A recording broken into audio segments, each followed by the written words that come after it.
Punjabi radio USA ਸੁਣ ਰਹੇ ਸਾਰੇ ਸਰੋਤਿਆਂ ਨੂੰ ਪਿਆਰ ਸਤਿਕਾਰ ਸਹਿ ਨਿੱਘੀ ਜਿਹੀ ਸਤਿ ਸ੍ਰੀ ਅਕਾਲ। ਸਭ ਨੂੰ ਜੀ ਆਇਆਂ ਨੂੰ ਆਖਦੇ ਹਾਂ। ਸੋ ਤੇ ਪ੍ਰੋਗਰਾਮ ਅਪਡੇਟ ਕੈਲੀਫੋਰਨੀਆ 'ਚ ਸਵਾਗਤ ਹੈ। ਮੈਂ ਰਾਜਕਨਵੀਰ ਸਿੰਘ ਜੁੜ ਚੁੱਕੇ ਨੇ ਹਰਜੋਤ ਸਿੰਘ ਖਾਲਸਾ ਜੀ। ਸਵਾਗਤ ਹੈ ਹਰਜੋਤ ਸਿੰਘ ਜੀ, ਸਤਿ ਸ੍ਰੀ ਅਕਾਲ ਜੀ, ਜੀ ਆਇਆਂ ਨੂੰ। ਸਤਿ ਸ਼੍ਰੀ ਅਕਾਲ, ਧੰਨਵਾਦ ਜੀ ਆਇਆਂ ਨੂੰ। ਪੰਜਾਬੀ ਰੇਡੀਓ USA ਦੇ ਜਿੰਨੇ ਵੀ ਸਰੋਤੇ ਸਾਡੇ ਸਾਰੇ ਹੀ AM ਸਟੇਸ਼ਨਸ, FM ਸਟੇਸ਼ਨਸ, ਘਰਾਂ ਦੇ ਵਿੱਚ ਰੇਡੀਓ ਸੈਟਸ ਦੇ ਰਾਹੀਂ, ਟੈਲੀਫੋਨ ਦੇ ਰਾਹੀਂ, ਫੇਸਬੁੱਕ, YouTube ਤੇ ਲਾਈਵ ਦੇਖ ਰਹੇ ਹੋ, ਸੁਣ ਰਹੇ ਹੋ, ਸਾਰਿਆਂ ਨੂੰ ਜੀ ਆਇਆਂ ਨੂੰ ਤੇ ਬਹੁਤ ਹੀ ਪਿਆਰ ਤੇ ਸਤਿਕਾਰ ਭਰੀ ਸਤਿ ਸ਼੍ਰੀ ਅਕਾਲ। ਸਰੋਤਿਓ, ਅੱਜ ਅਕਤੂਬਰ ਦੀ 12 ਤਰੀਕ ਆ, ਦਿਨ ਵੀਰਵਾਰ ਆ। ਤੁਹਾਡੇ ਲਈ ਸ਼ਾਮ ਦਾ ਅਪਡੇਟ ਕੈਲੀਫੋਰਨੀਆ ਪ੍ਰੋਗਰਾਮ ਲੈ ਕੇ ਹਾਜ਼ਰ ਹੋਏ ਹਾਂ। ਸਾਡੇ ਅੱਜ ਦੇ ਇਸ ਪ੍ਰੋਗਰਾਮ ਨੂੰ ਸਪਾਂਸਰ ਕਰਦੇ ਨੇ ਖਾਲਸਾ ਇੰਸ਼ੋਰੈਂਸ ਏਜੰਸੀ, ਜਿਨ੍ਹਾਂ ਦੇ ਕੋਲੋਂ ਤੁਸੀਂ ਹਰ ਇੱਕ ਤਰੀਕੇ ਦੀ ਇੰਸ਼ੋਰੈਂਸ ਕਰਵਾ ਸਕਦੇ ਹੋ। ਇੰਸ਼ੋਰੈਂਸ ਬਾਰੇ ਪਤਾ ਕਰਨ ਲਈ ਕਾਲ ਕਰ ਸਕਦੇ ਹੋ number 408 272 2500। Covered California health insurance ਦੇ ਬਾਰੇ ਪਤਾ ਕਰਨਾ ਹੋਵੇ, 65 ਸਾਲ ਤੋਂ ਵੱਧ ਵਾਲੀ ਮੈਡੀਕੇਅਰ ਲਾਈਫ ਇੰਸ਼ੋਰੈਂਸ ਦੇ ਲਈ ਤੁਸੀਂ ਇਹਨਾਂ ਦੇ ਨਾਲ ਸੰਪਰਕ ਕਰੋ 4082722500 ਦੇ ਉੱਤੇ। ਟੇਰਕੇਨਾ ਇਮੀਗ੍ਰੇਸ਼ਨ ਲਾ ਫਰਮ, US ਇਮੀਗ੍ਰੇਸ਼ਨ ਦਾ ਹੋਵੇ ਕਿਸੇ ਵੀ ਤਰੀਕੇ ਦਾ ਕੰਮ, ਕਾਲ ਡਨੀ ਜੇ ਟੇਰਕੇਨਾ 415 909 0503 ਦੇ ਉੱਤੇ।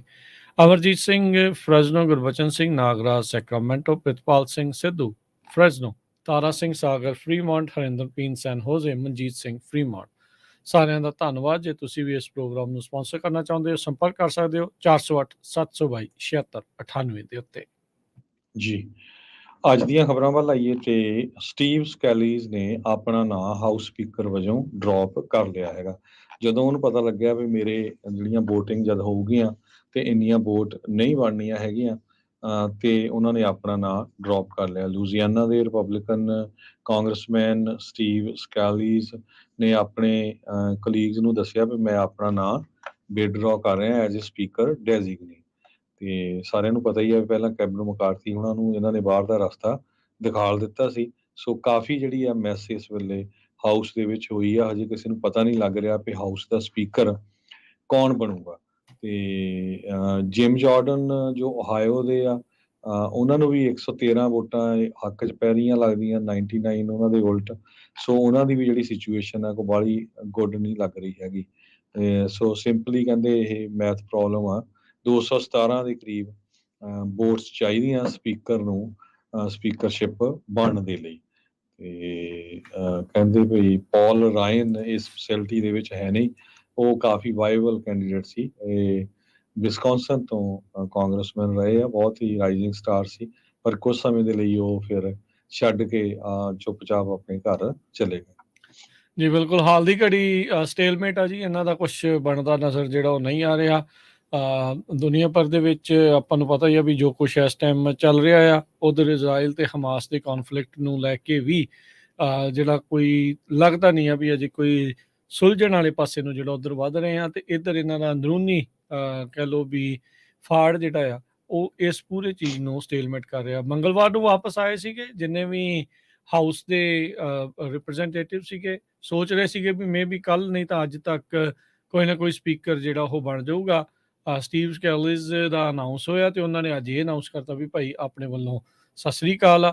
ਹੁਣ ਇਹ ਨਾ ਹੋਵੇ ਕੈਵਨ ਮਕਾਰਥੀ ਫਿਰ ਜਿਹੜਾ ਉਹ ਰੇਸ ਦੇ ਵਿੱਚ ਆਉਣ ਤੇ ਇਵੈਂਚੁਅਲੀ ਫਿਰ ਕੋਈ ਨਾ ਕੋਈ ਡੀਲ ਸ਼ੀਲ ਬਣਾ ਕੇ ਜਿਹੜੇ ਉਹ ਬਣ ਜਾਣ। ਪਰ ਹਾਲ ਦੀ ਘੜੀ ਇਹ ਕ੍ਰਾਈਸਿਸ ਜਿਹੜਾ ਆ ਹੋਰ ਵੀ ਜ਼ਿਆਦਾ ਡੂੰਘਾ ਹੋ ਗਿਆ। 217 ਵੋਟਾਂ ਕਿਸੇ ਦੇ ਹੱਕ ਦੇ ਵਿੱਚ ਨਹੀਂ ਆ ਰਹੀਆਂ। ਬਾਕੀ ਜਿਹੜੀਆਂ 211 ਡੈਮੋਕ੍ਰੇਟ ਪਾਰਟੀ ਵਾਲੀਆਂ ਉਹ ਹਕੀਮ ਜੈਫਰੀਜ਼ ਨੂੰ ਤਾਂ ਪੈ ਜਾਣਗੀਆਂ। ਤੇ ਇਹ ਨਾ ਹੋਵੇ ਹੁਣ 7-8 ਜਣੇ ਇੱਧਰੋਂ ਉੱਧਰ ਜਾ ਕੇ ਵੋਟ ਪਾ ਦੇਣ ਤੇ ਕਿਤੇ ਡੈਮੋਕ੍ਰੇਟ ਪਾਰਟੀ ਦਾ ਸਪੀਕਰ ਬਣ ਜਾਵੇ, ਜਿਹਦੇ ਚਾਂਸ ਹਾਲ ਦੀ ਘੜੀ ਤਾਂ ਆਪਾਂ ਕਹਾਂਗੇ ਵੀ ਨਾਮੁਮਕਿਨ ਆ। ਪਰ ਕ੍ਰਾਈਸਿਸ ਜਿਹੜਾ ਆ ਉਹ ਕਾਫੀ ਜ਼ਿਆਦਾ ਡੀਪਨ ਹੋ ਗਿਆ ਆ। ਤੇ ਹਰਜੋਤ ਸਿੰਘ ਜੀ, ਬਾਕੀ ਜੇ ਆਪਾਂ ਥੋੜ੍ਹੀ ਜਿਹੀ ਇਜ਼ਰਾਈਲ ਹਮਾਸ ਦੇ ਜਿਹੜੇ ਕੌਨਫਲਿਕਟ ਦੀ ਗੱਲ ਕਰਦੇ ਜਾਈਏ, ਗਾਜ਼ਾ ਦੇ ਵਿੱਚ ਇਸ ਟਾਈਮ ਹਾਲਾਤ ਬਹੁਤ ਹੀ ਬਦ ਤੋਂ ਬੱਤਰ ਜਿਹੜੇ ਉਹ ਬਣਦੇ ਜਾ ਰਹੇ ਆ। ਇਜ਼ਰਾਈਲ ਦੇ ਦੁਆਰਾ ਲਗਾਤਾਰ ਜਿਹੜੇ ਉੱਥੇ ਏਅਰ ਸਟ੍ਰਾਈਕਸ ਕੀਤੀਆਂ ਜਾ ਰਹੀਆਂ ਆ। ਇਜ਼ਰਾਈਲ ਨੇ ਉੱਥੇ ਪਾਣੀ, ਬਿਜਲੀ ਤੇ ਜਿਹੜਾ ਇਲੈਕਟ੍ਰਿਸਿਟੀ ਆ ਇਹ ਸਭ ਕੁਝ ਬੰਦ ਕਰ ਦਿੱਤਾ। ਐਂਟਨੀ ਬਲਿੰਕਨ ਇਜ਼ਰਾਈਲ ਦੇ ਵਿੱਚ ਪਹੁੰਚੇ, ਉੱਥੇ ਉਹਨਾਂ ਨੇ ਗਾਜ਼ਾ ਦੇ ਹਿਊਮੈਨੀਟੇਰੀਅਨ ਕੰਸਰਨਸ ਨੂੰ ਵੀ ਜਿਹੜਾ ਆ ਉਹ ਚੱਕਿਆ। ਪਰ ਨਿਤਨਯਾਹੂ ਨੇ ਇੱਕ ਹਿਸਾਬ ਦੇ ਨਾਲ ਉੱਥੇ ਸਿੱਧੀ ਹੀ ਜਿਹੜੀ ਉਹ ਨਾ ਕਰ ਦਿੱਤੀ। UAE ਦੀ ਵਿੱਚ ਪਾ ਕੇ, ਕਤਰ ਨੂੰ ਵਿੱਚ ਪਾ ਕੇ ਕੋਸ਼ਿਸ਼ ਕਰ ਰਿਹਾ ਸੀ ਅਮਰੀਕਾ ਵੀ ਹਿਊਮੈਨੀਟੇਰੀਅਨ ਕੋਰੀਡੋਰ ਜਿਹੜਾ ਉੱਥੇ ਖੋਲ੍ਹਿਆ ਜਾਵੇ। ਹਮਾਸ ਦੇ ਨਾਲ ਇਜ਼ਰਾਈਲ ਦਾ ਕਹਿੰਦੇ ਆ ਵੀ ਉਹ ਪੰਗਾ ਤਾਂ ਹੈਗਾ ਹੀ ਆ, ਪਰ ਲੋਕ ਕਈ ਥਾਵਾਂ ਤੋਂ ਹੁਣ ਇਹ ਆਵਾਜ਼ ਚੱਕਣੀ ਸ਼ੁਰੂ ਕਰ ਰਹੇ ਆ ਵੀ ਭਾਈ ਬਾਕੀਆਂ ਦਾ ਜਿਹੜਾ ਆ ਉੱਥੇ ਕੀ ਕਸੂਰ ਹੈਗਾ ਆ। ਲਗਾਤਾਰ ਮੌਤਾਂ ਦੀ ਗਿਣਤੀ ਉੱਥੇ ਵੱਧ ਰਹੀ ਆ, ਹਸਪਤਾਲ ਜਿਹੜੇ ਉਹ ਠੱਪ ਹੋ ਰਹੇ ਆ। ਜਿਹੜਾ ਉੱਥੇ ਬਿਜਲੀ ਉਤਪਾਦਨ ਦਾ ਇੱਕੋ ਇੱਕ ਪਲਾਂਟ ਸੀਗਾ, ਉਹਦੇ ਵਿੱਚ ਵੀ ਕਿਸੇ ਤਰੀਕੇ ਦਾ ਫਿਊਲ ਨਾ ਹੋਣ ਕਰਕੇ ਹੁਣ ਉਹ ਵੀ ਬੰਦ ਜਿਹੜਾ ਉਹ ਹੋ ਰਿਹਾ ਆ। ਹੁਣ ਬਹੁਤ ਸਾਰੇ ਜਿਹੜਾ ਉੱਥੇ ਦਾ ਇੱਕ ਹੈਰਟਸ ਕਰਕੇ ਅਖਬਾਰ ਆ, ਇਜ਼ਰਾਈਲ ਦਾ ਪ੍ਰੋਮੀਨੈਂਟ ਅਖਬਾਰ ਆ, ਉਹ ਥੋੜ੍ਹੀ ਜਿਹੀ ਰੀੜ੍ਹ ਦੀ ਹੱਡੀ ਕਹਿੰਦੇ ਦਿਖਾ ਰਿਹਾ ਆ। ਤੇ ਇਜ਼ਰਾਈਲ ਦੇ ਨੇਤਨਿਆਹੂ ਨੂੰ ਉਹਨੇ ਗੈਂਗ ਲੀਡਰ ਤੱਕ ਵੀ ਜਿਹੜਾ ਉਹ ਆਖਿਆ। ਕਈ ਥਾਵਾਂ ਦੇ ਉੱਤੇ ਹੁਣ ਇਹ ਆਵਾਜ਼ ਚੱਕ ਰਹੀ ਆ ਵੀ ਭਾਈ ਐਡਾ ਵੱਡਾ ਫੇਲੀਅਰ ਹੋਣ ਦੇ ਕਰਕੇ ਨੇ ਇਜ਼ਰਾਈਲ ਦੇ ਉੱਤੇ ਐਡਾ ਹਮਲਾ ਹੋਣ ਹੀ ਕਿੱਦਾਂ ਦਿੱਤਾ। ਸੋ ਹੁਣ ਇਹ ਵੀ ਸਵਾਲ ਜਿਹੜੇ ਉੱਥੇ ਰਹਿ ਕੇ ਉੱਠ ਰਹੇ ਆ। ਤੇ ਨਾਲ ਹੀ ਜਿਹੜਾ ਗਾਜ਼ਾ ਦੇ ਵਿੱਚ ਬਾਕੀ ਜਿਹੜੇ ਤਕਰੀਬਨ 2 ਮਿਲੀਅਨ ਤੋਂ ਵੱਧ ਲੋਕ ਨੇ ਰਹਿੰਦੇ ਨੇ ਬਹੁਤ ਹੀ ਥੋੜ੍ਹੀ ਥਾਂ ਦੇ ਉੱਤੇ, ਉਸ ਨੂੰ ਲੈ ਕੇ ਵੀ ਸਵਾਲ ਜਿਹੜੇ ਉੱਠ ਰਹੇ ਆ। ਹੁਣ ਦੇਖੋ ਕੀ ਹੁੰਦਾ ਆ, ਪਰ ਕਹਿੰਦੇ ਵੀ ਬਾਰਡਰ ਦੇ ਬਾਹਰ ਜਿਹੜਾ ਗਾਜ਼ਾ ਪੱਟੀ ਦੇ ਬਾਹਰ ਉਸ ਨੂੰ ਹੁਣ ਵੀ ਕਿਉਂਕਿ ਸਭ ਕੁਝ ਬੰਦ ਕਰ ਦਿੱਤਾ, ਸੀਜ਼ ਕਰ ਦਿੱਤਾ ਗਿਆ ਆ, ਤੇ ਇੱਦਾਂ ਕਹਿੰਦੇ ਵੀ ਕਿਹਾ ਜਾ ਰਿਹਾ ਵੀ ਉਹ ਓਪਨ ਏਅਰ ਪ੍ਰਿਜ਼ਨ ਦੇ ਤੌਰ ਦੇ ਉੱਤੇ ਆ। ਅਮਰੀਕਾ ਦੇ ਵਿੱਚੋਂ ਮਹਿਜ ਮੈਨੂੰ ਲੱਗਦਾ ਵੀ ਇੱਕ ਅਜਿਹਾ ਸੈਨੇਟਰ ਬਰਨੀ ਸੈਂਡਰ ਆ ਜਿਨ੍ਹਾਂ ਨੇ ਆਵਾਜ਼ ਚੱਕੀ ਆ। ਉਹਨਾਂ ਨੇ ਕਿਹਾ, ਉਹ ਆਪ ਜਿਊ ਆ ਅਜੇ, ਤੇ ਉਹਨੇ ਕਿਹਾ ਵੀ ਇਜ਼ਰਾਈਲ ਇੰਟਰਨੈਸ਼ਨਲ ਕਾਨੂੰਨਾਂ ਦੀ ਉਲੰਘਣਾ ਜਿਹੜੀ ਆ ਉਹ ਕਰ ਰਿਹਾ ਆ। ਸੋ ਹੁਣ ਦੇਖੋ ਕੀ ਬਣਦਾ ਆ। ਤੇ ਜਿਹੜੇ ਐਂਥਨੀ ਬਲਿੰਕਨ ਉਹਨਾਂ ਨੇ ਜਾ ਕੇ ਕਿਹਾ ਵੀ ਅਸੀਂ ਸਾਰਿਆਂ ਨੂੰ ਵਿੱਚ ਪਾ ਕੇ ਹਮਾਸ ਨੂੰ ਇਹੀ ਬਾਰ-ਬਾਰ ਜਿਹੜਾ ਉਹ ਕਹਿ ਰਹੇ ਆ ਵੀ ਭਾਈ ਜਿੰਨੇ ਵੀ ਉਹਨਾਂ ਨੇ 150 ਤੋਂ ਵੱਧ ਇਜ਼ਰਾਈਲੀਆਂ ਨੂੰ ਉਹਨਾਂ ਨੇ ਅਗਵਾ ਕੀਤਾ ਆ, ਉਹਨਾਂ ਨੂੰ ਬਗੈਰ ਕਿਸੇ ਸ਼ਰਤ ਤੋਂ ਛੱਡ ਦੇਣ, ਤੇ ਇੱਕ ਗਰਾਊਂਡ ਅਫੈਂਸਿਵ ਦੀ ਤਿਆਰੀ ਜਿਹੜੀ ਉਹ ਹੋ ਰਹੀ ਆ। ਐਮਰਜੈਂਸੀ ਇੱਕ ਸਰਕਾਰ ਜਿਹੜੀ ਯੂਨਿਟੀ ਗਵਰਨਮੈਂਟ ਆ ਉਹ ਬਣਾਈ ਹੋਈ ਆ ਨੇਤਨਿਆਹੂ ਨੇ, ਤੇ ਕਹਿੰਦੇ ਵੀ ਉਹਦੇ ਇਸ਼ਾਰੇ ਦੇ ਇੰਤਜ਼ਾਰ ਦੇ ਵਿੱਚ ਆ, ਤੇ ਗਰਾਊਂਡ ਆਪਰੇਸ਼ਨ ਵੀ ਜਲਦ ਜਿਹੜਾ ਆ ਉੱਥੇ ਕੀਤਾ ਜਾ ਸਕਦਾ ਆ। ਜੀ ਬਿਲਕੁਲ, ਬਹੁਤ ਹੀ ਜ਼ਿਆਦਾ ਸਿਚੁਏਸ਼ਨ ਬੈਡ ਇਸ ਟਾਈਮ ਪੈਲਸਤੀਨੀਅਨ ਦੇ ਵਿੱਚ ਗਾਜ਼ਾ ਸਟ੍ਰਿਪ ਵਾਲਾ ਜੋ ਏਰੀਆ ਹੈ ਉੱਥੇ ਬਣੀ ਹੋਈ ਹੈਗੀ ਆ। ਆਈਸ ਨੇ ਅੱਜ ਐਡਮਿਟ ਕੀਤਾ ਆ ਵੀ ਅਮਰੀਕਾ ਦੇ ਵਿੱਚ 5.7 ਮਿਲੀਅਨ ਮਾਈਗ੍ਰੈਂਟਸ ਜੋ ਆ ਉਹ ਅਨਡਾਕੂਮੈਂਟਡ ਹੈਗੇ ਆ, ਤੇ ਪ੍ਰੈਜ਼ੀਡੈਂਟ ਬਾਈਡਨ ਹੁਣੀ ਉਹਨਾਂ ਨੂੰ ਮੈਡੀਕਲ ਸਰਵਿਸ, ਹਾਊਸਿੰਗ ਵਗੈਰਾ ਪ੍ਰੋਵਾਈਡ ਕਰਨਾ ਚਾਹੁੰਦੇ ਹੈਗੇ ਆ। ਰੈਕਡ ਨੰਬਰ ਆਫ ਨਾਨ ਡਿਟੇਨਡ ਮਾਈਗ੍ਰੈਂਟਸ ਜੋ ਮੋਨੀਟਰ ਕੀਤੇ ਜਾ ਰਹੇ ਆ ਫੈਡਰਲ ਏਜੰਸੀ ਵੱਲੋਂ 2.4 ਮਿਲੀਅਨ ਜ਼ਿਆਦੇ ਹੈਗੇ ਆ ਜਦੋਂ ਤੋਂ ਪ੍ਰੈਜ਼ੀਡੈਂਟ ਬਾਈਡਨ ਹੁਣੀ ਬਣੇ ਹੈਗੇ ਆ। ਸੋ ਇਹ ਬਹੁਤ ਵੱਡਾ ਨੰਬਰ ਆ ਜਦੋਂ ਤੋਂ ਹੀ ਉਹ ਪ੍ਰੈਜ਼ੀਡੈਂਟ ਬਣੇ ਆ। ਸੋ ਇੰਨੀ ਵੱਡੀ ਗਿਣਤੀ ਦੇ ਵਿੱਚ ਲੋਕ ਐਂਟਰ ਹੋ ਚੁੱਕੇ ਹੈਗੇ ਆ। RRM ਨੇ ਇਹ ਦੱਸਿਆ ਵੀ ਵੈਲਫੇਅਰ ਬੈਨੀਫਿਟਸ 6 ਮਿਲੀਅਨ ਲੋਕਾਂ ਨੂੰ ਜੋ ਆ ਉਹ ਮਿਲ ਰਹੇ ਹੈਗੇ ਆ। ਜੀ, ਅਗਲੀ ਜਿਹੜੀ ਗੱਲ ਕਰਦੇ ਜਾਈਏ ਪਾਵਰਬਾਲ ਦੇ ਬਾਰੇ ਆਪਾਂ ਦੱਸਦੇ ਆ ਰਹੇ ਸੀਗੇ। ਆਖਿਰਕਾਰ ਲੱਗਦਾ ਵੀ ਇੱਕ ਹੋਰ ਬਿਲੀਅਨੇਰ ਆਪਣੀ ਕਿਸਮਤ ਤੇ ਜਿਹੜੀ ਉਹਦੀ ਚੌਂਕੀ ਆ ਉਸਦੇ ਸਿਰ ਦੇ ਉੱਤੇ ਬਣ ਗਿਆ ਆ। ਇੱਕ ਛੋਟਾ ਜਿਹਾ ਲਿਕਰ ਸਟੋਰ ਮਾਊਂਟੇਨ ਦਾ ਇੱਕ ਟਾਊਨ ਹੈਗਾ ਆ, ਉੱਥੇ ਇਹ ਟਿਕਟ ਵਿਕੀ ਆ। ਅੱਜ ਵੀਰਵਾਰ ਨੂੰ ਕਹਿੰਦੇ ਵੀ ਉਸ ਥਾਂ ਦੇ ਉੱਤੇ ਫਿਰ ਕਹਿ ਲਓ ਵੀ ਖੁਸ਼ੀ ਦੀ ਲਹਿਰ ਜਿਹੜੀ ਉਹ ਚੱਲ ਗਈ। $1.7 ਬਿਲੀਅਨ ਦਾ ਪਾਵਰਬਾਲ ਜੈਕਪਾਟ ਆ ਉਹ ਉੱਥੇ ਵੇਚਿਆ ਗਿਆ ਹੈਗਾ ਆ। ਕਹਿੰਦੇ ਵੀ ਇਹ ਸਭ ਤੋਂ ਲੌਂਗੈਸਟ ਸਟ੍ਰੈਚ ਸੀਗਾ ਪਾਵਰਬਾਲ ਦਾ, ਜਿਹੜਾ ਵੈਡਨਸਡੇ ਦੀ ਨਾਈਟ ਦੀ ਡਰਾਇੰਗ ਤੱਕ ਹੋਇਆ। ਤੇ ਹੁਣ ਕਹਿੰਦੇ ਵੀ ਇਹਦੇ ਕਰਕੇ midway market and liquor ਫਰੇਜ਼ੀਅਰ park ਜਿਹੜਾ ਹੈਗਾ ਆ, ਲਾਸ ਐਂਜਲਸ ਦੇ ਲਾਗੇ ਛੋਟਾ ਜਿਹਾ ਸ਼ਹਿਰ ਆ, ਜੇ ਇੱਥੇ ਮਹਿਜ 2600 ਲੋਕ ਰਹਿੰਦੇ ਆ। ਤੇ ਖਲੀਲ ਜਿਹੜੇ ਹੈਗੇ ਆ ਮੈਨੂੰ ਲੱਗਦਾ ਭਰਾ ਨੇ ਜਾਂ ਉਹਨਾਂ ਦਾ ਇਹ ਸਟੋਰ ਆ, ਤੇ ਉੱਥੇ ਜਿਹੜਾ ਵਿਕਿਆ ਹੈਗਾ ਆ। ਸੋ ਜਿਹਨੂੰ ਵੀ ਮਿਲਿਆ ਉਹਦਾ ਅਜੇ ਓਬਵੀਅਸਲੀ ਅਜੇ ਮੋਹਰੇ ਤਾਂ ਉਹ ਨਹੀਂ ਆਉਣਗੇ, ਪਰ ਇੱਥੇ ਕਿਸੇ ਦੀ ਕਿਸਮਤ ਜਿਹੜੀ ਆ ਉਹ ਬਦਲ ਚੁੱਕੀ ਆ। ਫਰੇਜ਼ੀਅਰ ਪਾਰਕ ਦੇ ਇਸ ਛੋਟੇ ਲਿਕਰ ਸਟੋਰ ਦੇ ਵਿੱਚ $1.7 ਬਿਲੀਅਨ ਦੀ ਜਿਹੜੀ ਪਾਵਰਬਾਲ ਆ ਉਹ ਵਿਕੀ ਆ। ਸੋ ਲਮਸਮ ਜਿਹੜੇ ਕਰਦੇ ਕਰਾਉਂਦੇ ਲੱਗਦਾ ਹਰਜੋਤ ਸਿੰਘ ਜੀ ਤਕਰੀਬਨ ਜਿਹੜੇ ਆ ਉਹ ਬਿਲੀਅਨ ਜਾਂ 600-700 ਮਿਲੀਅਨ ਡਾਲਰ ਤਾਂ ਉਹਨਾਂ ਨੂੰ ਲਮਸਮ ਕੈਸ਼ ਜਿਹੜਾ ਆ ਉਹ ਮਿਲ ਜਾਵੇਗਾ, ਜਿਹੜਾ ਵੀ ਹੁਣ ਜਿੱਤਿਆ ਹੋਇਆ। ਜੀ, ਯੂਐਸ ਨੇ ਉਹਨਾਂ ਸ਼ਿਪਿੰਗ ਫਰਮਸ ਦੇ ਉੱਤੇ ਸੈਂਕਸ਼ਨ ਹੋਰ ਲਾਈਆਂ ਆ ਜਿਨ੍ਹਾਂ ਨੇ ਵਾਇਲੇਟ ਕੀਤਾ ਹੈਗਾ ਰਸ਼ੀਅਨ ਆਇਲ ਪ੍ਰਾਈਸ ਕੈਪ ਨੂੰ। ਕਹਿੰਦੇ ਵੀ ਰਸ਼ੀਅਨ ਕਰੂਡ ਆਇਲ $60 ਦੇ ਕਰੀਬ ਜਾ ਰਿਹਾ, ਤੇ ਬਹੁਤ ਸਾਰੀਆਂ ਇਹ ਕੰਪਨੀਆਂ ਉੱਥੋਂ ਖਰੀਦ ਕੇ ਵੱਖ-ਵੱਖ ਜਗ੍ਹਾ ਤੇ ਵੇਚ ਰਹੀਆਂ ਹੈਗੀਆਂ। ਹੁਣ ਇਹ ਨਹੀਂ ਪਤਾ ਵੀ ਇਹਦੇ ਵਿੱਚ ਇੰਡੀਆ ਦਾ ਨਾਂ ਆਇਆ ਕਿ ਨਹੀਂ ਆਇਆ ਹੈਗਾ, ਵੀ ਉਹ ਵੀ ਕੰਮ ਤਾਂ ਇਹੀ ਕਰ ਰਹੇ ਆ, ਪਰ ਜੋ ਪ੍ਰਾਈਸ ਕੈਪ ਰੱਖਿਆ ਗਿਆ ਸੀ ਉਹਦੇ ਵਿੱਚ ਜੋ ਮੁਲਕ ਅਮਰੀਕਾ ਦੇ ਨਾਲ ਸੀਗੇ ਉਹਨਾਂ 'ਚ Canada, France, Germany, Italy, Japan, UK ਤੇ US ਖੁਦ ਇਹ ਸਾਰੇ ਮੁਲਕ ਸੀਗੇ। ਸੋ ਟ੍ਰੇਜਰੀ ਡਿਪਾਰਟਮੈਂਟ ਦੇ office of foreign assets control ਜੋ ਆ OFAC, ਉਹ ਕਹਿੰਦੇ ਭਈ ਅਸੀਂ penalties ice for navigation corporation, Turkish shipping company ਆ ਜੋ ਟਰਾਂਸਪੋਰਟ ਕਰਦੀ ਰਸ਼ੀਅਨ ਕਰੂਡ ਆਇਲ, ਉਸ ਦੇ ਉੱਤੇ ਸੈਂਕਸ਼ਨਸ ਲਾਉਣ ਜਾ ਰਹੇ ਹੈਗੇ ਆ। ਸੋ ਹੁਣ ਐਕਸ਼ਨ ਲੈਣਾ ਵੀ ਜਿਹੜਾ ਹੈ ਅਮਰੀਕਾ ਵਾਲਿਆਂ ਨੇ ਸ਼ੁਰੂ ਕਰ ਦਿੱਤਾ ਹੈ। ਅਗਲੀ ਜਿਹੜੀ ਗੱਲ ਕਰੀਏ ਆਪਾਂ ਨਿਤ ਆਏ ਦਿਨ ਹਰਜੋਤ ਸਿੰਘ ਜੀ ਖਬਰਾਂ ਸੁਣਦੇ ਹਾਂ ਸਮੈਸ਼ ਐਂਡ ਗ੍ਰੈਬ ਦੀਆਂ। ਮੈਨਹੈਟਨ ਬੀਚ ਲਾਸ ਐਂਜਲਸ ਦੇ ਇਲਾਕੇ ਦੇ ਵਿੱਚ ਇੱਕ ਕਾਫੀ ਪੌਸ਼ ਕਹਿ ਲਓ ਵੀ ਇਲਾਕਾ, ਕਿਉਂਕਿ ਬੀਚ ਦੇ ਬਿਲਕੁਲ ਉੱਤੇ ਆ, ਉੱਥੇ ਦਾ ਇੱਕ ਪ੍ਰੈਸਟੀਜ ਜਿਊਲਰਸ ਆ, ਜਿਊਲਰੀ ਸਟੋਰ ਆ। ਉੱਥੇ ਇਦਾਂ ਹੀ 5 ਜਾਣਿਆਂ ਦੇ ਦੁਆਰਾ ਸਮੈਸ਼ ਐਂਡ ਗ੍ਰੈਬ ਕਰਨ ਦੀ ਕੋਸ਼ਿਸ਼ ਕੀਤੀ ਗਈ। ਇਹ ਜਿਹੜੇ ਆ ਥੌੜੀਆਂ ਦੇ ਨਾਲ ਆਏ, ਅੰਦਰ ਬੜੇ, ਭੰਨ ਤੋੜ ਕਰਨੀ ਜਿਹੜੀ ਉਹਨਾਂ ਨੇ ਸ਼ੁਰੂ ਕੀਤੀ। ਇਹਨੇ ਨੂੰ ਜਿਹੜਾ ਉੱਥੇ ਜਿਊਲਰੀ ਸਟੋਰ ਦਾ EMPLOYE ਸੀ ਜੋ ਕਿ ਆਰਮਡ ਸੀਗਾ, ਉਹਨੇ ਇਹਨਾਂ 5 ਜਾਣਿਆਂ ਦੇ ਉੱਤੇ 5 ਜਿਹੜੇ ਸਸਪੈਕਟ ਆ ਉਹਨਾਂ ਵੱਲ ਨੂੰ ਇੱਕ ਗੋਲੀ ਚਲਾਈ, ਜਿਸ ਦੀ ਆਵਾਜ਼ ਸੁਣ ਕੇ, ਖੜਾਕਾ ਸੁਣ ਕੇ, ਗੋਲੀ ਦੀ ਆਵਾਜ਼ ਸੁਣ ਕੇ ਕਹਿੰਦੇ ਵੀ ਤਿੱਤਰ ਹੋ ਗਏ।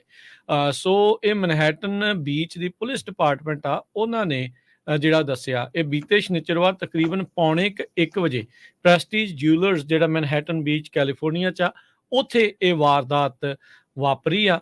ਹੁਡੀਜ਼ ਪਾਈਆਂ ਸੀ, ਮੂੰਹ ਉਹਨਾਂ ਨੇ ਲਕਾਏ ਹੋਏ ਸੀਗੇ ਤੇ ਜਿਊਲਰੀ ਸਟੋਰ ਦੇ ਵਿੱਚ ਪਹਿਲਾਂ ਦੀ ਤਰ੍ਹਾਂ ਪਹਿਲਾਂ ਵੀ ਕਈ ਥਾਵਾਂ ਦੇ ਉੱਤੇ ਹਥੌੜੀਆਂ ਭੰਨ ਕੇ, ਚੀਜ਼ਾਂ ਜਿਹੜੀਆਂ ਤੋੜ ਕੇ ਉਹ ਸਮਾਨ ਲੁੱਟ ਕੇ ਲੈ ਜਾਂਦੇ ਰਹੇ ਆ। ਪਰ ਇਹ ਆਰਮਡ EMPLOYE ਹੋਣ ਕਰਕੇ ਇੱਥੇ ਜਿਹੜੀ ਆ ਚੋਰੀ ਹੋਣੀ, ਸਮੈਸ਼ ਐਂਡ ਗ੍ਰੈਬ ਹੋਣੀ ਜਿਹੜੀ ਉਹ ਬਚ ਗਈ ਹੈਗੀ ਆ। ਆਪਾਂ ਥੋੜੇ ਦਿਨ ਪਹਿਲਾਂ ਦੱਸਿਆ ਸੀ ਵੀ ਗੂਚੀ ਦੇ ਸਟੋਰ 'ਚ 20 ਸਕਿੰਟਾਂ 'ਚ ਹਜ਼ਾਰਾਂ ਹੀ ਡਾਲਰ ਦਾ ਜਿਹੜਾ ਸਮਾਨ ਚੋਰੀ ਕਰਕੇ ਲੈ ਗਏ। ਇਸ ਤੋਂ ਪਹਿਲਾਂ ਵੀ ਜਿਊਲਰੀ ਸਟੋਰ ਜਿਹੜੇ ਆ ਉਹ ਆਏ ਆ, ਇਹਨਾਂ ਦੀ ਅੱਖ ਦੇ ਵਿੱਚ ਇਹਨਾਂ ਦਾ ਜਿਹੜਾ ਸ਼ਿਕਾਰ ਜਿਹੜੇ ਉਹ ਬਣੇ ਆ। ਪੁਲਿਸ ਨੇ ਕਿਹਾ ਆ ਵੀ ਸਸਪੈਕਟ ਜਿੱਦਾਂ ਹੀ ਗੋਲੀ ਚੱਲੀ, ਜਿਹੜੀ ਇੱਕ ਗੱਡੀ ਬਾਹਰ ਵੇਟ ਕਰ ਰਹੀ ਸੀ, ਉਹਨਾਂ 'ਚ ਬੈਠੇ ਤੇ ਦੌੜ ਗਏ, ਪਰ ਪੁਲਿਸ ਨੇ ਇੱਕ ਜਾਣੇ ਨੂੰ ਗ੍ਰਿਫਤਾਰ ਜਿਹੜਾ ਕਰ ਲਿਆ ਆ। ਪੁਲਿਸ ਦੇ ਦੁਆਰਾ ਜਿਹੜੇ ਸਸਪੈਕਟਸ ਦੀ ਜਿਹੜੀ ਫੋਟੋ ਆ, ਸਰਵੇਲੈਂਸ ਫੁਟੇਜ ਜਿਹੜੀ ਆਈ ਆ CCTV 'ਚ, ਉਹਨਾਂ ਨੂੰ ਜਿਹੜਾ ਆ ਉਹ ਪੇਸ਼ ਕਰਤਾ ਗਿਆ ਆ। ਥੌੜੇ ਦੇ ਨਾਲ ਉਹ ਭੰਨਦੇ ਜਿਹੜੇ ਸਟੋਰ ਦੇ ਜਿਹੜੇ ਸ਼ੀਸ਼ੇ ਆ ਉਹ ਨਜ਼ਰ ਆ ਰਹੇ ਹੈਗੇ ਆ। ਸਸਪੈਕਟ ਨੇਮ ਅਜੇ ਉਹਨਾਂ ਨੇ ਰਿਲੀਜ਼ ਨਹੀਂ ਕੀਤਾ ਤੇ ਉਹ ਲੋਕਾਂ ਨੂੰ ਕਹਿ ਰਹੇ ਵੀ ਭਾਈ ਜੇ ਤੁਹਾਨੂੰ ਇਸ ਦੇ ਬਾਰੇ ਕੁਝ ਹੋਰ ਵੀ ਪਤਾ ਹੋਵੇ ਤਾਂ ਉਹ ਜ਼ਰੂਰ ਦੱਸਿਆ ਜਾਵੇ। ਇਸੇ ਸਟੋਰ ਤੇ ਹਰਜੋਤ ਸਿੰਘ ਜੀ ਇੱਕ ਵਾਰੀ ਪਹਿਲਾਂ, ਕਾਫੀ ਵਕਤ ਪਹਿਲਾਂ 2014 ਦੇ ਵਿੱਚ ਜਿਹੜੀ ਆ ਚੋਰੀ ਇਦਾਂ ਹੀ ਸਮੈਸ਼ ਐਂਡ ਗ੍ਰੈਬ ਕਰਨ ਦੀ ਕੋਸ਼ਿਸ਼ ਕੀਤੀ ਗਈ ਸੀ। ਉਦੋਂ $2.5 ਲੱਖ ਦੀ ਇੱਕ ਰੋਲੈਕਸ ਵਾਚ ਉਹਨਾਂ ਨੇ ਆਈ ਤੇ ਚੋਰੀ ਕਰਕੇ ਲੈ ਗਏ। ਇਹ ਕਹਿੰਦੇ ਦੂਜੀ ਵਾਰੀ ਇਹ ਟਾਰਗੇਟ ਬਣਿਆ ਆ ਸਮੈਸ਼ ਐਂਡ ਗ੍ਰੈਬ ਬਰਗਰ ਜਿਹੜਾ ਇਹਨਾਂ ਦਾ ਬਰਗਰੀ ਦਾ। ਤੇ ਹੁਣ ਦੇਖੋ ਅੱਗੇ ਕੀ ਬਣਦਾ ਆ। ਸੋ ਇੱਥੋਂ ਇਹ ਵੀ ਜਿਹੜਾ ਹਰਜੋਤ ਸਿੰਘ ਜੀ ਪਤਾ ਲੱਗਦਾ ਵੀ ਭਾਈ ਜਿਹੜੇ ਡੰਡੇ ਦੇ ਯਾਰ ਉਹ ਡੰਡੇ ਦੇ ਨਾਲ ਹੀ ਸੂਤ ਆਉਂਦੇ ਆ। ਲਾਤੋਂ ਕੇ ਬਾਅਦ ਬਾਤੋਂ ਸੇ ਜਿਹੜਾ ਉਹ ਨਹੀਂ ਮੰਨਤੇ। ਤੇ ਜੇ ਹੁਣ ਇਹ ਆ ਵੀ ਚਲੋ ਬਚਾਅ ਹੋ ਗਿਆ, ਕਿਸੇ ਦੇ ਗੋਲੀ ਨਹੀਂ ਲੱਗੀ, ਸ਼ੁਕਰ ਆ EMPLOYE ਆਰਮਡ ਸੀਗਾ, ਉਹਨੇ ਬਚਾਅ ਕਰ ਲਿਆ ਤੇ ਇਹ ਬਲਾ ਜਿਹੜੀ ਉਹ ਟਲ ਗਈ। ਪਰ ਨਾਲ ਇੱਥੇ ਡਰ ਇਹ ਵੀ ਹੁੰਦਾ ਵੀ ਭਾਈ ਅੱਗੋਂ ਜੇ ਇਹਨਾਂ ਦੇ ਕੋਲ ਥੋੜੀ ਦੀ ਥਾਂ ਤੇ ਦੂਜੀ ਹੁੰਦੀ ਤੇ ਗੱਲ ਕਿਤੇ ਹੋਰ ਵੀ ਵੱਧ ਸਕਦੀ ਸੀਗੀ। ਪਰ ਇਹ ਰੁਕਦੇ ਨਹੀਂ ਪਏ, ਇਹ ਟਲਦੇ ਜਿਹੜੇ ਉਹ ਨਹੀਂ ਪਏ। ਹੁਣ ਈਜ਼ੀ ਟਾਰਗੇਟ ਉਹਨਾਂ ਦੇ ਲਈ ਇਹੀ ਬਣਦੇ ਜਾ ਰਹੇ ਆ ਵੀ ਕਿੱਥੇ ਮਹਿੰਗੀਆਂ ਚੀਜ਼ਾਂ ਆਪਾਂ ਥੋੜੇ ਹੀ ਸਮੇਂ ਦੇ ਵਿੱਚ ਜਿਹੜੀਆਂ ਲੁੱਟ ਕੇ ਲੈ ਕੇ ਜਾ ਸਕਦੇ ਆ। ਸੋ ਉਹਨਾਂ ਸਟੋਰਾਂ ਨੂੰ ਤੇ ਹੁਣ ਹੋਰ ਵੀ ਜ਼ਿਆਦਾ ਇhtiyਾਤ ਧਿਆਨ ਰੱਖਣ ਦੀ ਜਿਹੜੀ ਉਹ ਜ਼ਰੂਰਤ ਆ। ਆਪਣੀ ਸੇਫਟੀ ਦਾ, ਆਪਣੀ ਸਿਕਿਉਰਿਟੀ ਦਾ, ਆਪਣੇ ਮਰਚੈਂਡਾਈਜ਼ ਨੂੰ ਬਚਾਉਣ ਦੇ ਲਈ ਖੁਦ ਹੀ ਜਿਹੜੇ ਕਦਮ ਚੱਕਣੇ ਪੈਣੇ ਆ। ਹਰ ਵਾਰੀ ਲਾ ਐਨਫੋਰਸਮੈਂਟ ਆਫਟਰ ਇਨਸੀਡੈਂਟ ਹੀ ਪਹੁੰਚਦੀ ਹੁੰਦੀ ਆ ਤੇ ਭਾਈ ਹੁਣ ਧਿਆਨ ਜਿਹੜਾ ਉਹ ਰੱਖੋ। ਪਰ ਇਸ EMPLOYE ਦੀ ਮੁਸਤੈਦੀ ਦੇ ਕਰਕੇ ਇੱਥੇ ਬਚਾਅ ਹੋ ਗਿਆ। ਜੀ, ਅਗਲੀ ਖਬਰ ਵੱਲ ਚੱਲੀਏ ਤੇ ਫ੍ਰਿਜ਼ਨੋ ਦੇ ਮੇਅਰ ਨੇ ਇੱਕ ਜਗ੍ਹਾ ਦੇ ਉੱਤੇ ਉਹ ਰੈਲੀ ਕਰ ਰਹੇ ਸੀ, ਫਲੈਗ ਰੇਜ਼ਿੰਗ ਸੈਰੇਮਨੀ ਇਜ਼ਰਾਈਲ ਦੇ ਸੋਲੀਡੈਰਿਟੀ ਦੇ ਵਿੱਚ। ਤੇ ਉੱਥੇ ਕੁਝ ਲੋਕਾਂ ਨੇ ਪ੍ਰੋਟੈਸਟ ਵੀ ਜਿਹੜਾ ਜਾ ਕੇ ਕੀਤਾ ਹੈਗਾ ਤੇ 2 ਵਾਰ ਉਹਨਾਂ ਨੇ ਮੇਅਰ ਨੂੰ ਜਿਹੜਾ ਰੋਕਿਆ ਵੀ ਗਿਆ ਜਦੋਂ ਉਹ ਉੱਥੇ ਬੋਲ ਰਹੇ ਸੀ। ਤੇ ਮੇਅਰ ਜੋ ਉੱਥੇ ਦੇ ਮੇਅਰ ਜੈਰੀ ਡਾਇਰ ਆ, ਉਹਨਾਂ ਨੇ ਇਹ ਕਿਹਾ ਆ ਵੀ ਅਸੀਂ ਜਿਊਜ਼ ਦੇ ਨਾਲ, ਇਜ਼ਰਾਈਲ ਦੇ ਨਾਲ ਖੜੇ ਹੈਗੇ ਆ। ਇਨੋਸੈਂਟ ਇਜ਼ਰਾਈਲੀਜ਼ ਮਾਰੇ ਗਏ ਆ, ਬੱਚਿਆਂ ਨੂੰ ਬੀਹੈਡ ਕੀਤਾ ਗਿਆ, ਉਹਨਾਂ ਦੇ ਸਿਰ ਕੱਟੇ ਗਏ ਹੈਗੇ ਆ। ਜੇ ਤੁਸੀਂ ਇਸ ਹੱਕ ਦੇ ਵਿੱਚ ਖੜਦੇ ਆ, ਇੱਥੇ ਹੀ ਆਪਾਂ ਯੂਨਾਈਟਿਡ ਸਟੇਟ ਅਮਰੀਕਾ ਉਹਨਾਂ ਦੇ ਲਈ ਸਟੈਂਡ ਕਰਦਾ ਹੈਗਾ ਆ। ਜੇ ਤੁਸੀਂ ਇਹਦੇ ਉਲਟਾ ਤੇ ਉਹ ਕਹਿੰਦੇ ਵੀ ਇਹ ਸਹੀ ਨਹੀਂ ਹੈਗਾ। ਸੋ ਇਹ ਜੋ ਉੱਥੇ ਪ੍ਰੋਟੈਸਟ ਹੋ ਰਿਹਾ ਸੀ ਉਸ ਟਾਈਮ ਦੇ ਉੱਤੇ ਜਿਹੜੀ ਬਹਿਸ ਆ, ਪ੍ਰੋਟੈਸਟਰ ਇੱਕ ਜੈਰੀ ਬਰਾਊਨ ਹੁਣੀ ਫਲੈਗ ਰੇਜ਼ਿੰਗ ਸੈਰੇਮਨੀ ਕਰ ਰਹੇ ਸੀ ਕੁਝ ਪ੍ਰੋਟੈਸਟਰ ਜੋ ਆ ਉਹ ਪ੍ਰੋਟੈਸਟ ਕਰ ਰਹੇ ਸੀ। ਜੀ। ਉਧਰ ਪੁਲਿਸ ਦੇ ਜਿਹੜੇ ਚੀਫ ਹੈਗੇ ਆ ਬਾਲਡੋਰਾਮਾ, ਉਹਨਾਂ ਨੇ ਇੱਕ ਸਟੇਟਮੈਂਟ ਪੋਸਟ ਕੀਤੀ ਆ ਇਜ਼ਰਾਈਲ ਤੇ ਪੈਲਸਤੀਨ ਦੇ ਕੌਨਫਲਿਕਟ ਨੂੰ ਲੈ ਕੇ। ਕਹਿੰਦੇ ਵੀ ਸਭ ਨੂੰ ਹੀ ਪਤਾ ਵੀ ਮਸਲਾ ਜਿਹੜਾ ਉਹ ਬਣਿਆ ਪਿਆ ਹੈ। ਉਹਨਾਂ ਨੇ ਕਿਹਾ ਵੀ ਕਮਿਊਨਿਟੀ ਨੂੰ ਘਬਰਾਉਣ ਦੀ ਜਿਹੜੀ ਉਹ ਜ਼ਰੂਰਤ ਨਹੀਂ ਆ। ਉਹਨਾਂ ਨੇ ਕਿਹਾ ਵੀ ਜਿਹੜੇ ਵੀ ਸੈਂਸਿਟਿਵ ਇਲਾਕੇ ਉਹਨਾਂ ਨੂੰ ਲੱਗਦੇ ਆ, ਉਹਨਾਂ ਥਾਵਾਂ ਦੇ ਉੱਤੇ ਪੁਲਿਸ ਦੀ ਜਿਹੜੀ ਗਸ਼ਤ ਆ ਉਸ ਨੂੰ ਵਧਾਇਆ ਜਾਊਗਾ। ਉਹਨਾਂ ਨੇ ਇਹ ਕਿਹਾ ਵੀ ਕਮਿਊਨਿਟੀ ਸੇਫ ਆ ਤੇ ਕੋਈ ਇੱਦਾਂ ਦਾ ਕ੍ਰੈਡੀਬਲ ਸਾਨੂੰ ਕੋਈ ਥ੍ਰੈਟ ਜਾਂ ਇੱਦਾਂ ਦੀ ਚੀਜ਼ ਜਿਹੜੀ ਉਹ ਨਜ਼ਰ ਨਹੀਂ ਆ ਰਹੀ। ਹਰ ਇੱਕ ਨੂੰ ਆਪਣੇ ਫਸਟ ਅਮੈਂਡਮੈਂਟ ਰਾਈਟਸ ਐਕਸਰਸਾਈਜ਼ ਕਰਨ ਦਾ ਜਿਹੜਾ ਉਹ ਮੌਕਾ ਹੈਗਾ ਆ। ਐਨਕਰੇਜ ਕਰਦੇ ਆ ਅਸੀਂ, ਤੇ ਪਰ ਕਹਿੰਦੇ ਆ ਵੀ ਪੀਸਫੁਲ ਜਿਹੜਾ ਆ ਉਹ ਰਹਿਣਾ ਚਾਹੀਦਾ ਆ। ਜੀ, ਅਗਲੀ ਖਬਰ ਵੱਲ ਚਲੀਏ। ਕੈਲੀਫੋਰਨੀਆ ਨੇ ਸਟਾਕਟਨ ਯੂਨੀਫਾਈਡ ਸਕੂਲ ਡਿਸਟ੍ਰਿਕਟ ਨੂੰ high risk school district designate ਕਰ ਦਿੱਤਾ ਹੈਗਾ। ਇਹਦਾ ਮਤਲਬ ਕੀ ਆ ਵੀ ਪਿਛਲੇ ਕੁਝ ਮਹੀਨਿਆਂ ਦੇ ਵਿੱਚ ਆਪਾਂ ਦੇਖਿਆ ਸੀ ਜੋ ਸਟਾਕਟਨ ਯੂਨੀਫਾਈਡ ਸਕੂਲ ਡਿਸਟ੍ਰਿਕਟ ਆ, ਉਹਦੇ ਜਿਹੜੇ ਇੰਚਾਰਜ ਸੀਗੇ, ਜਿਹੜੇ ਇੰਪਲਾਈਜ਼ ਆ, ਉਹਨਾਂ ਨੇ ਬਹੁਤ ਸਾਰੀਆਂ ਜਿਹੜੀਆਂ ਹੇਰਾ ਫੇਰੀਆਂ ਕੀਤੀਆਂ ਸੀਗੀਆਂ ਜੋ ਮਨੀ ਨਾਲ ਰਿਲੇਟਡ ਹੈਗੀਆਂ। ਸੋ ਹੁਣ ਕੈਲੀਫੋਰਨੀਆ ਸਟੇਟ ਨੇ ਹਾਈ ਰਿਸਕ ਉਹਨਾਂ ਨੂੰ ਪਾਤਾ। ਉਹਦੇ ਮੁਤਾਬਕ ਉਹਨਾਂ ਨੂੰ ਹੁਣ ਇੱਕ ਹੋਰ ਆਡਿਟ ਰਿਪੋਰਟ ਤਿਆਰ ਕਰਨੀ ਪਊਗੀ। ਇੱਕ ਪਰਮਾਨੈਂਟ ਤੇ qualified chief business officer hire ਕਰਨਾ ਪਊਗਾ ਜੋ ਫੈਡਰਲ ਤੇ ਸਟੇਟ ਅਥਾਰਟੀਜ਼ ਦੇ ਨਾਲ ਰਲ ਕੇ ਜੋ ਆ ਕੰਮ ਕਰੂਗਾ। ਤੇ ਇੰਡੀਪੈਂਡੈਂਟ ਆਡਿਟ ਵੀ ਇਹਨਾਂ ਦਾ ਡਿਊ ਹੈਗਾ ਦਸੰਬਰ ਮਹੀਨੇ 'ਚ, ਤੇ ਉਸ ਟਾਈਮ ਦੇ ਉੱਤੇ ਜੋ ਸਟੇਟ ਆ ਇਹਨਾਂ ਦਾ ਫਾਈਨੈਂਸ਼ੀਅਲਸ ਆ ਉਹਨਾਂ ਨੂੰ ਇੱਕ ਵਾਰੀ ਫਿਰ ਰਿਵਿਊ ਕਰੂਗੀ। ਜੀ, ਯਾਦ ਹੋਣਾ ਹਰਜੋਤ ਸਿੰਘ ਜੀ, 1-2 ਦਿਨ ਪਹਿਲਾਂ ਆਪਾਂ ਖਬਰ ਕੀਤੀ ਸੀ ਵੀ ਇੱਕ ਮਾਂ ਤੇ ਉਹਦੀ ਜਿਹੜੀ ਬੱਚੀ ਆ ਉਹ ਡੁੱਬ ਰਹੀ ਸੀਗੀ ਟ੍ਰੇਸੀ ਦੇ ਸੈਨ ਮਕੀਨ ਰਿਵਰ ਦੇ ਵਿੱਚ। ਉਹਨੂੰ ਇੱਕ ਬੰਦੇ ਨੇ ਬਚਾਇਆ ਸੀ। ਉਸ ਬਾਰੇ ਜਿਹੜੀ ਖਬਰ ਹੁਣ ਇਹ ਪਤਾ ਲੱਗ ਰਹੀ ਆ, ਉਹ ਜਿਹੜਾ ਬੰਦਾ ਬਚਾਉਣ ਵਾਲਾ 41 ਸਾਲਾਂ ਦਾ ਮੰਟੀਕੇ ਦਾ ਰਹਿਣ ਵਾਲਾ ਐਡੀ ਗਵਰਾਡੋ ਸਰਵੈਂਟਸ ਲੋਰਾ ਸੀਗਾ। ਮੰਦਭਾਗੀ ਖਬਰ ਇਸ ਦੇ ਵਿੱਚ ਇਹ ਆ ਵੀ ਇਹ ਬਚਾਉਂਦਾ ਇਸ ਦੀ ਆਪਣੀ ਜਾਨ ਜਿਹੜੀ ਉਹ ਚਲੇ ਗਈ। ਉਸ ਦਿਨ ਇੱਦਾਂ ਲੱਗ ਰਿਹਾ ਸੀ ਵੀ ਸ਼ਾਇਦ ਇਸ ਦਾ ਬਚਾਅ ਹੋ ਗਿਆ, ਪਰ ਹੁਣ ਅਥਾਰਟੀਜ਼ ਜਿਹੜਾ ਉਹ ਦੱਸਿਆ ਵੀ ਇਹ ਅਸਲੀ ਟਰੂ ਹੀਰੋ ਸੀ ਜਿਸ ਨੇ ਆਪਣੀ ਜਾਨ ਦੀ ਪਰਵਾਹ ਕੀਤੇ ਬਗੈਰ ਇਹਨਾਂ ਨੂੰ ਬਚਾਇਆ। ਜਦ ਉਹਨਾਂ ਮਾਂ ਧੀ ਦੀ ਜਿਹੜੀ ਗੱਡੀ ਆ ਉਹ ਡੁੱਬ ਰਹੀ ਸੀ, ਉਹ ਛੱਤ ਦੇ ਉੱਤੇ ਆ ਗਈਆਂ ਸੀ। ਜਿਹੜਾ ਸਰਵੈਂਟਸ ਲੋਰਾ ਆ ਉਸਨੇ ਪਹਿਲਾਂ ਬੱਚੀ ਨੂੰ ਸਾਈਡ ਤੇ ਲਿਆਂਦਾ, ਦੁਬਾਰਾ ਜਿਹੜਾ ਆ ਉਹ ਦਰਿਆ ਦੇ ਵਿੱਚ ਗਿਆ ਸੀ ਬੀਬੀ ਨੂੰ ਬਚਾਉਣ ਦੇ ਲਈ। ਪਰ ਉਸੇ ਦਰਮਿਆਨ ਮੈਨੂੰ ਲੱਗਦਾ ਕਹਿ ਰਹੇ ਆ ਜਿਹੜੇ ਅਧਿਕਾਰੀ ਵੀ ਉਹ ਆਪ ਡੁੱਬ ਗਿਆ। ਬੀਬੀ ਜਿਹੜੀ ਬਾਅਦ ਦੇ ਵਿੱਚ ਬੁਰੇ ਹਾਲਾਤ ਦੇ ਵਿੱਚ ਲੱਭੀ ਸੀਗੀ, ਜਿਹੜੀ ਆ ਤੱਟ ਤੋਂ ਸਾਈਡ ਤੋਂ ਬੈਂਕ ਤੋਂ ਉੱਥੋਂ ਲੱਭੀ ਸੀਗੀ। ਤੇ ਪਰ ਇਸ ਦੀ ਲਾਸ਼ ਜਿਹੜੀ ਆ ਕਹਿੰਦੇ ਬੰਦੇ ਦੀ ਹੁਣ ਇਵੈਂਚੁਅਲੀ ਜਿਹੜੀ ਆ ਉਹ ਮਿਲੀ ਹੈਗੀ ਆ। ਸੋ ਕਹਿੰਦੇ ਸਰਵੈਂਟਸ ਲੋਰਾ ਦੇ ਵੇਅਰ ਅਬਾਊਟ ਪਹਿਲੋਂ ਅਨਨੋਨ ਸੀਗੇ। ਲੋਕਾਂ ਨੇ ਅਥਾਰਟੀਜ਼ ਨੇ ਇਹੀ ਕਿਹਾ ਸੀਗਾ ਵੀ ਅਸੀਂ ਧੰਨਵਾਦ ਕਰਦੇ ਹਾਂ ਉਸ ਬੰਦੇ ਦਾ ਜਿਹਨੇ ਇਹਨਾਂ ਨੂੰ ਬਚਾਇਆ ਹੈਗਾ ਆ। ਤੇ ਬੜੀ ਅਨਫੋਰਚੂਨੇਟ ਐਂਡਿੰਗ ਇਸ ਪੂਰੇ ਮਾਮਲੇ ਦੇ ਵਿੱਚ ਹੋਈ ਆ ਵੀ ਭਾਈ ਇਸ ਦੀ ਜਿਹੜੀ ਉਹ ਮੌਤ ਹੋ ਗਈ ਆ। ਸੋ ਕਹਿੰਦੇ ਵੀ 2 ਜਾਨਾਂ ਨੂੰ ਬਚਾ ਕੇ ਆਪ ਜਿਹੜਾ ਆ ਉਹ ਮਰ ਗਿਆ। ਜਿਹੜੀ ਮਾਂ ਆ ਉਹ ਅਜੇ ਵੀ ਕਹਿੰਦੇ ICU ਦੇ ਵਿੱਚ ਭਰਤੀ ਦੱਸੀ ਜਾਂਦੀ ਆ।